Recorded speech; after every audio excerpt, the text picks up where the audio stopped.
আমরা এই মুহূর্তে আছি লক্ষ্মীপুর জেলার রায়পুর উপজেলার মোল্লাহাট পশু বাজারে। ঈদ আসন্ন কোরবানিকে কেন্দ্র করে এই মোল্লাহাট বাজারে গরু, মহিষ এবং ছাগলের বাজার বসছে।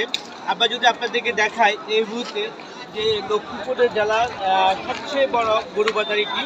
এই গরু বাজারে আপনার নোয়াখালী, ভোলা, বরিশাল, ফরিদপুর সহ বিভিন্ন জেলা থেকে সকাল থেকেই গরু আসে।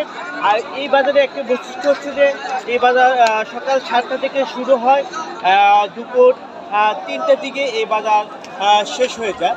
তো আমরা যদি আপনাদেরকে দেখাই যে এখানে সবচেয়ে ছোট থেকে শুরু করে বাজারি এবং বড় সব ধরনের গরু রয়েছে এবং এই গরুগুলো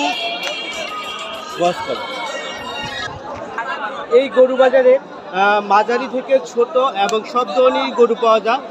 বিশেষ করে এই বাজারে লক্ষ্মীপুর জেলার সহ পার্শ্ববর্তী জেলা